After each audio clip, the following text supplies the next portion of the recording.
tengan unión verdadera en cualquier tiempo que sea, porque si entre ellos se pelean, los devoran los de afuera.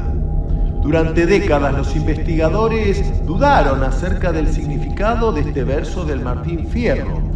¿A qué se refería José Hernández cuando escribió los de afuera? Hoy, gracias a las recientes investigaciones de Martínez Burquet, podemos saber quiénes o qué son los de afuera y por qué ellos también buscan con ahínco la unión.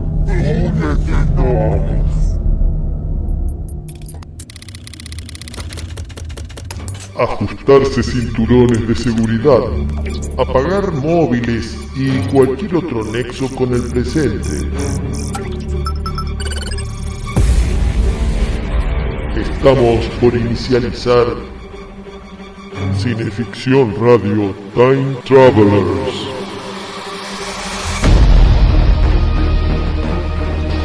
Escudriñando el pasado presente del universo del terror y lo fantástico.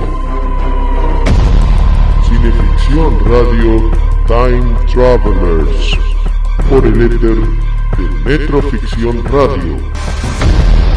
Textos Darío Navia. Relatos Chucho Fernández. Locución Miriam Nancy Rojas. Producción general Juan Carlos Moyano. Respaldan Estudio Iacona.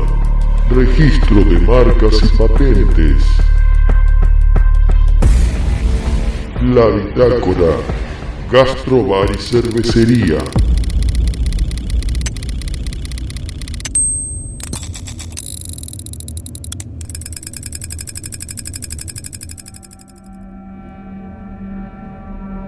La historia que les voy a contar hoy empieza como todas las historias. Había una vez un niño testarudo que no hacía caso de lo que decía su madre. Por eso Dios no se apiadó de él y lo castigó con una enfermedad que ningún médico pudo curarla. Al poco tiempo, el niño testarudo cayó en el lecho mortal. Cuando lo bajaron a la tumba y lo cubrieron de tierra, de repente su brazo emergió a la superficie. Una vez que lo taparon y le echaron tierra encima, el brazo volvió a salir. Y era en vano que lo volvían a enterrar, pues el brazo seguía saliendo. Lo volvían a enterrar y el brazo seguía saliendo.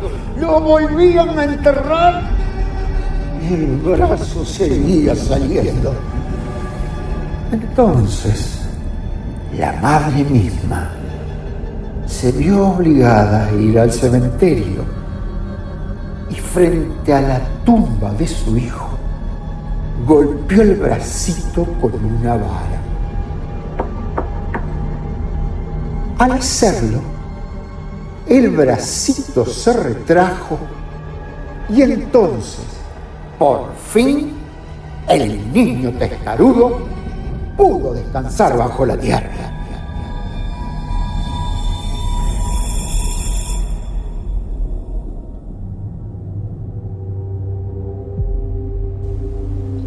Recién Pablo Martínez Burquet con El Niño Testarudo. Relato número 117 de los cuentos de hadas de los hermanos Grimm.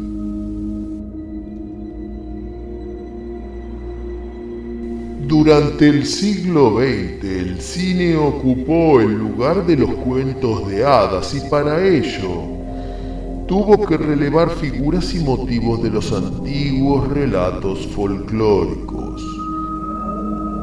Uno de estos motivos, según pudimos ver en El Niño Testarudo, era el del brazo que emerge repentinamente del sepulcro. Lo tenemos en el desenlace de Carrie, de Brian De Palma, pero también reemplazando la tumba por un lago en Deliverance, La violencia está en nosotros, de John Boorman, o Martes 13, de Sean Cunningham. Siendo casi un paradigma visual, la imagen de un brazo surgiendo de la tumba se utilizó para publicitar The Evil Dead de Sam Raimi, y a pesar de que no sea una escena de la película, comunicaba claramente el peligro que acechaba a los personajes. Hoy estos dos buceadores de leyendas arcaicas, los Time Travelers, Chucho Fernández y Darío Labia, dirigimos nuestro cronómetro oportuno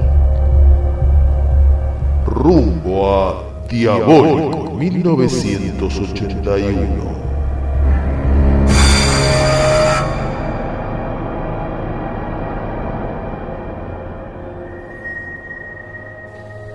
Artista invitado, Pablo Martínez Burquet.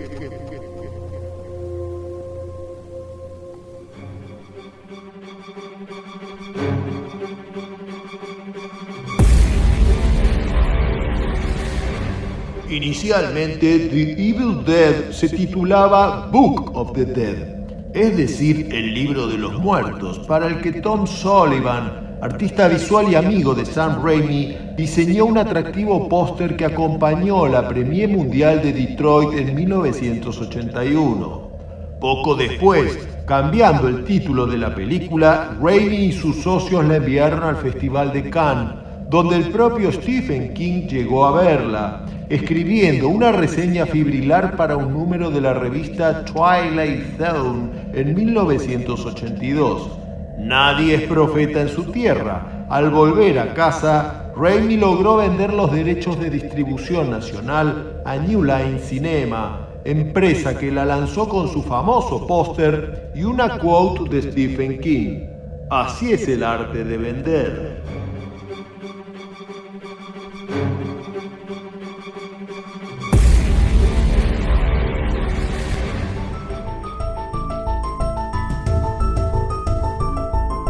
Estamos escuchando Cineficción Radio, con la conducción de Chucho Fernández y Darío Labia. Espeluznantes historias de terror.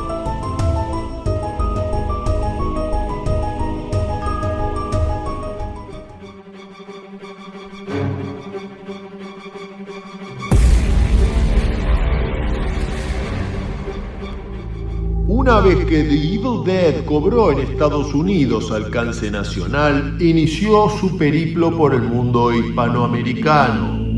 La empresa Ecran Distribución la colocó en Madrid en enero de 1984 con el título de Posesión Infernal. Al año siguiente, en el mes de mayo de 1985, la propia New Line la lanzó en México, ahora con el título de El Despertar del Diablo. Por último, Transeuropa la estrenó en Argentina un 10 de septiembre de 1987 con el título de Diabólico, permaneciendo un mes entero en cartel, y volvería a salas luego del éxito de Noche Alucinante en 1989. Pero esa es otra historia. Acompañan Cineficción Radio estas empresas interesadas en el buen horror: Kamauer Rental y Estudio, Pablo Sala, música original, y Richard Tattoo, en Galería Bond Street, Richard Tattoo.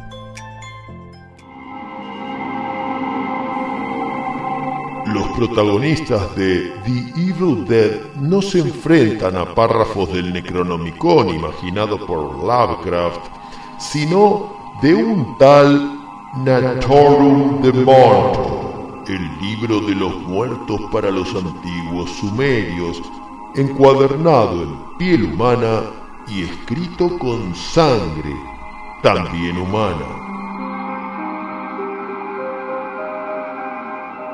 En 1927, H.P. Lovecraft escribió La historia del Necronomicon, una especie de línea temporal breve acerca del infame libro cuya lectura puede conducir a la destrucción. Curiosamente, o no tanto, Lovecraft no describe físicamente el libro ni su contenido, pero esboza una cronología desde su escritura hasta la sumatoria de ejemplares existentes al presente de la redacción. Su propósito era solamente para consumo interno, enviándolo a sus amigos escritores para que sirviera como referencia a sus propios relatos. Para que vean las diferencias con el libro de los muertos del universo de Evil Dead, a continuación les transcribimos La historia del Necronomicon por H.P. Lovecraft.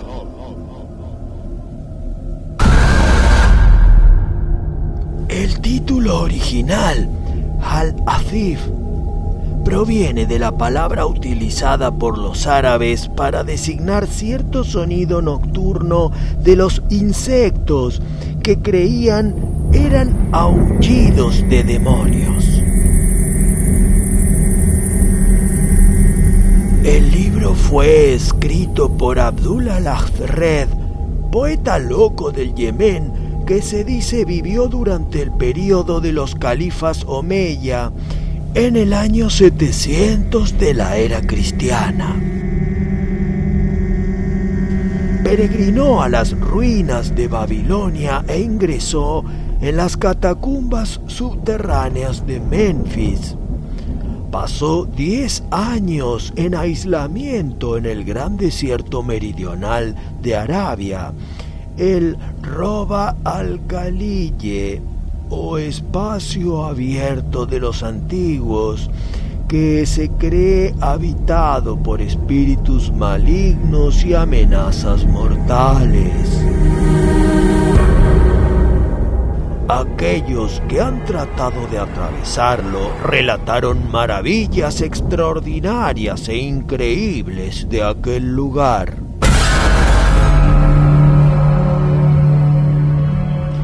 En sus últimos años, Abdul al-Azred moró en Damasco, donde escribió Al-Azif. De su muerte o desaparición en el año 738 de la era cristiana, se cuentan testimonios terribles y contradictorios. El biógrafo Ibn Khaldun, del siglo XII de nuestra era, cuenta que fue capturado por una criatura invisible a plena luz del día y horriblemente devorado ante una numerosa multitud de aterrorizados testigos. Acerca de su locura, muchas versiones han circulado. Afirmaba haber visto la fabulosa Irem, la ciudad de los pilares, y haber encontrado bajo las ruinas de una innombrada urbe del desierto espantosos anales secretos de una raza más antigua que la humanidad.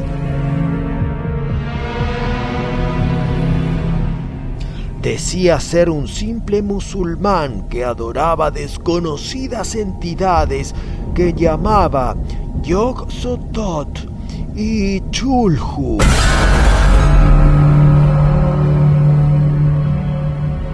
En el año 950, el Hadith, que ya había cobrado considerable circulación, aunque subrepticia, entre filósofos y estudiosos de la época, fue traducido secretamente al griego por Theodorus Philetas de Constantinopla, que lo retituló Necronomicon.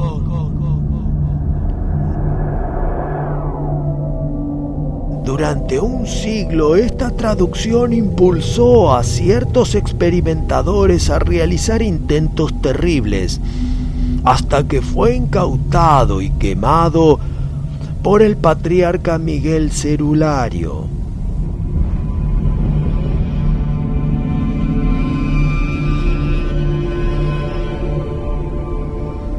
A partir de ese momento, solo hay rastros furtivos del libro, hasta que en 1228 Olaus Wormius efectúa una traducción al latín, texto que se imprime en 2 oportunidades.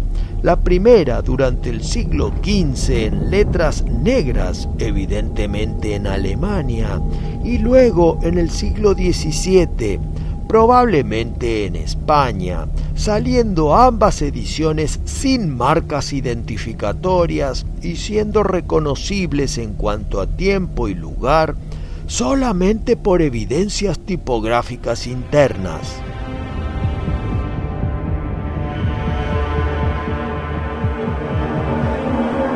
Ambas traducciones, griega y latina, fueron prohibidas por el Papa Gregorio IX en 1232, poco después que la traducción al latín llamara su atención. Para esta época, según una nota preliminar de Wormius, el original arábigo ya estaba perdido, y tampoco había rastros de la copia en griego, más tarde impresa en Italia, entre 1500 y 1550, y supuestamente perdida después del incendio de cierta biblioteca de Salem en 1692.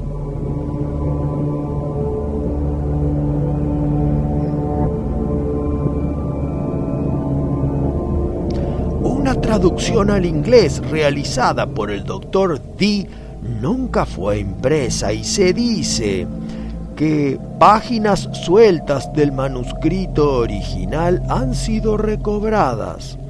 Del texto en latín actualmente se conoce una copia del siglo XV, guardada bajo llave en el Museo Británico, y otra del siglo XVII en la Biblioteca Nacional de París.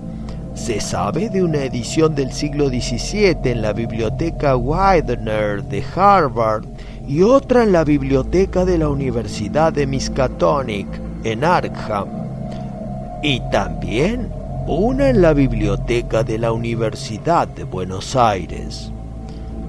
Probablemente existan más copias. Persistentes rumores hablan acerca de una copia del siglo XV en la colección de un célebre millonario norteamericano. Otro rumor, no tan difundido, afirma la preservación de un volumen en griego del siglo XVI por parte de la familia Pickman de Salem. Pero si ese ejemplar se preservó, desapareció junto al artista R.U. Pickman en 1926.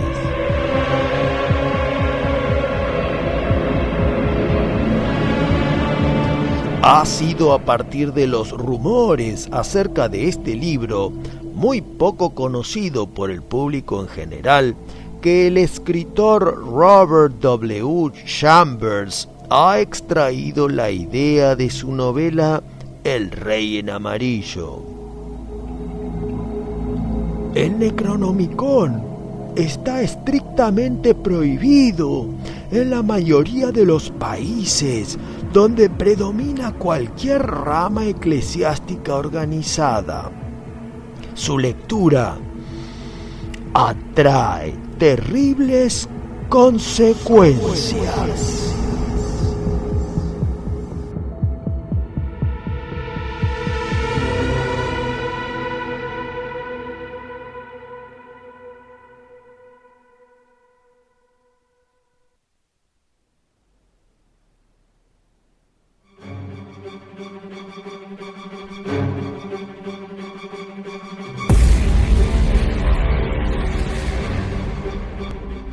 Seguimos en Evil Dead de Kate Egan, ensayo sobre la película de Sam Raimi publicado por Wallflower Press en 2011.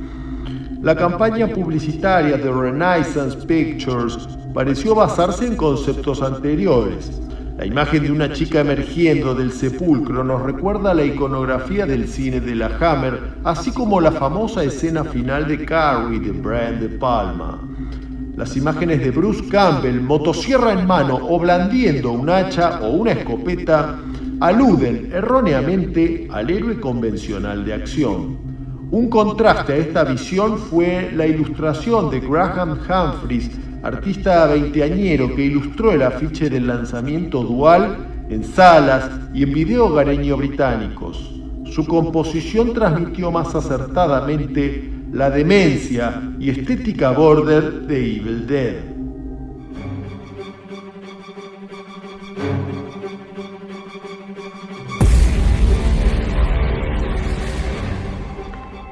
Reporte de un Time Traveler.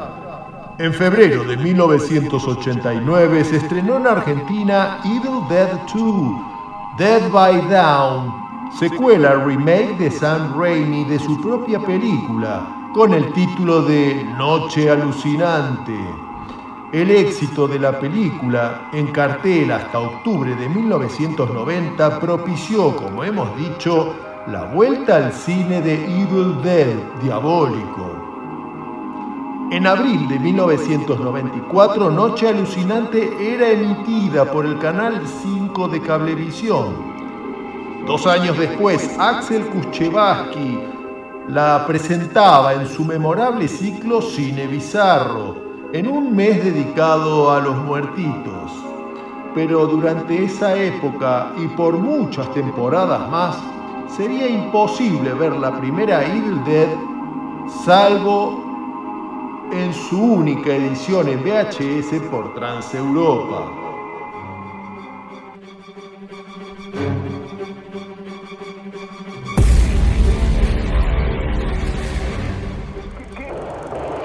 No se deje intimidar por el cine y los matones de Marcellus Wallace. Cineficción, para estar bien informado y esquivar todas las balas. Para adquirir Cineficción, consulte en cinefanía.com.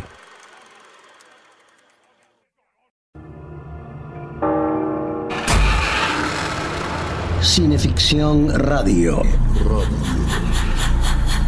Aquí en 24/7, domingos 20 horas. Con Darío Labia y Chucho Fernández recorrerás espeluznantes historias de terror. Buenos Aires, Argentina. Evil Dead se rodó a lo largo de 2 años en diversas locaciones. El grueso del metraje se realizó durante 7 semanas, entre noviembre de 1979 y enero de 1980, en una locación de Tennessee, una cabaña en las afueras de la ciudad de Morristown. Esta cabaña, que ya no existe más, tiene una historia real y otra imaginaria. Originalmente fue construida en los años 60 por los dueños de esas tierras, el señor Shockley y su hijo, para utilizar como parador en sus salidas para cazar. A fines de 1979, el asistente de Sam Raimi, Gary Holt, la alquiló para el rodaje con la única condición de devolverla en las mismas condiciones que la encontraron.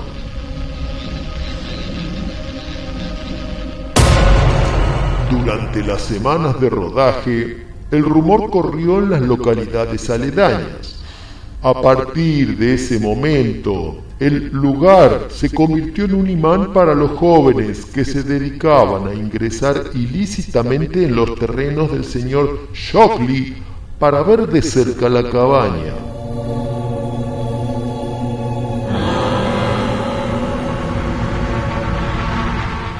Esto irritaba al propietario, pues ya no podía ir de cacería tranquilo, sabiendo que podía disparar accidentalmente a algún jovenzuelo curioso.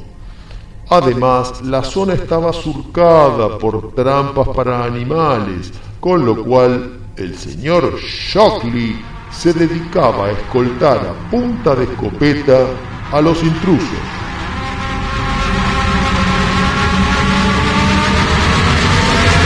Así que esperó hasta fines de abril, a mediados de la estación primaveral, y sin avisar a las autoridades del condado, prendió fuego a su cabaña, que ardió por completo, salvo la vieja chimenea de ladrillos, que la dejaron en pie con la idea posterior de usarla en caso de acampar de día en el lugar.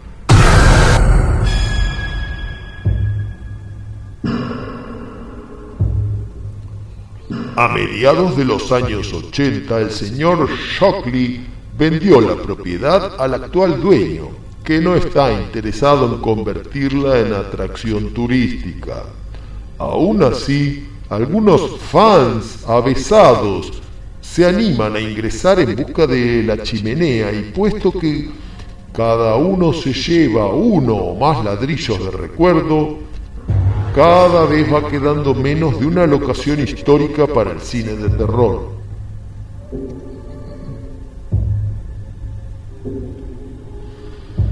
Hasta aquí la historia real. El 15 de octubre de 1981 se proyectó en Detroit, Michigan, la película Book of the Dead, título inicial que tuvo The Evil Dead. En la página final del programa de mano, los realizadores inventaron una historia lúgubre acerca de esa cabaña que desde luego compartiremos de inmediato con todos ustedes. La historia no contada de la cabaña de Evil Dead.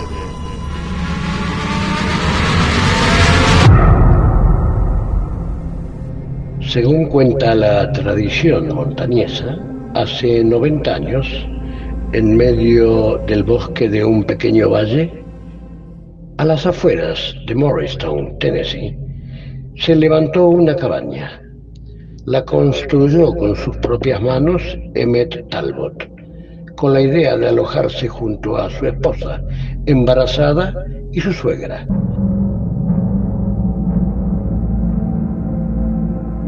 Habitualmente los colonos se mantenían alejados de esa región. Durante generaciones, extraños relatos acerca de ese lugar habían sido transmitidos de padre a hijo por las noches, a la luz de la chimenea del hogar. Pero Emmett Talbot no prestó atención a tales rumores. Un atardecer, mientras estaba talando troncos para pasar su primer invierno en la cabaña, un rayo le cayó del despejado cielo de octubre y lo dejó muerto. Emmett Talbot fue enterrado tan solo a unos pocos metros de donde había caído.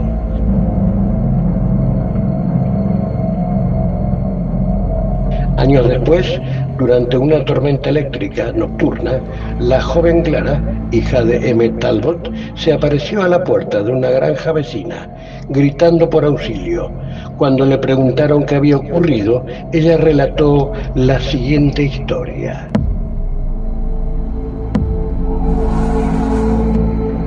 Despertada por el bramido de un trueno, la niña quiso cobijarse en la cama de su abuela, pero al poco tiempo se dio cuenta que estaba tratando de acurrucarse bajo las cobijas junto a un cadáver.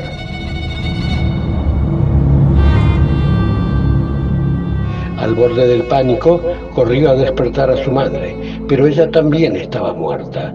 De la impresión, Clara salió por el frondoso bosque y de alguna manera logró encontrar el camino a través del valle hasta la granja cercana. La cabaña permaneció vacía hasta 1931, cuando fue brevemente ocupada por 2 destiladores ilegales. Pero mientras estaban manos a la obra, el alambique explotó y el fuego consumió a ambos, así como gran parte de la zona.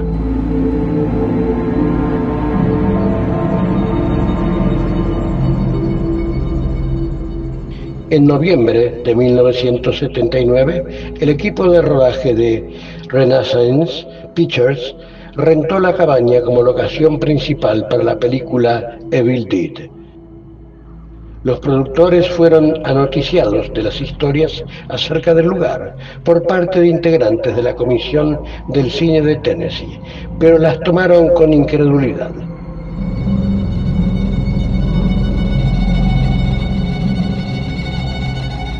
En enero de 1980, casi al final del rodaje, un caballero de nombre Gus Ingman se acercó al set de filmación y nos preguntó si habíamos visto una señora muy anciana deambulando por los alrededores. Nunca vimos a nadie. Nos contó el señor Ingman que su abuelo, 80 años atrás, había tomado a su cuidado a la pequeña Clara y que era a ella a quien ahora estaba buscando. Senil por la edad, Clara a veces salía después de una tormenta eléctrica y encontraba el camino para llegar a la cabaña. El señor Ingman pensaba que podía haber regresado nuevamente al lugar.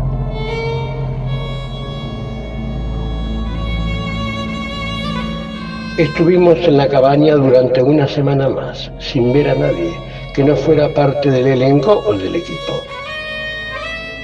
Sin embargo, en varias ocasiones, durante la noche, nos dio la sensación de estar siendo observados desde la espesura del bosque.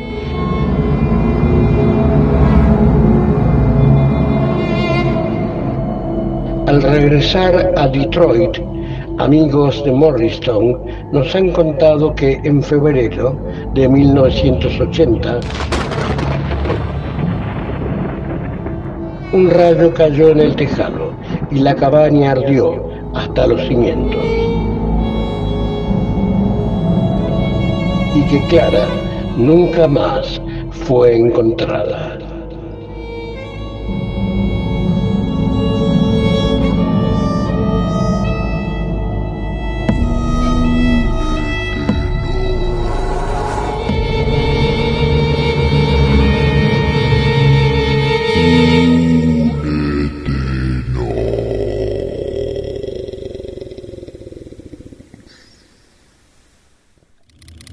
Gracias por viajar con Cineficción Radio Time Travelers. Textos: Darío Labia. Relatos: Chucho Fernández. Locución: Miriam Nancy Rojas. Producción general: Juan Carlos Moyano. Cineficción Radio Time Travelers. Domingos 20 horas por Metroficción Radio. Se puede ver por el canal de YouTube de Cinefanía.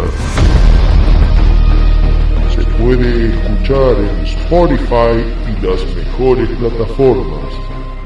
Respaldan Estudio Iacona. Para proteger una idea, mejor registrarla con los mejores. Estudio Iacona. Tu día es hoy. Disfrútalo en la Bitácora Gastrobar y Cervecería. Avenida Santa Fe 1602, Martínez, Buenos Aires. Será hasta el próximo domingo a las 20 horas. Y adiós, fantasmas.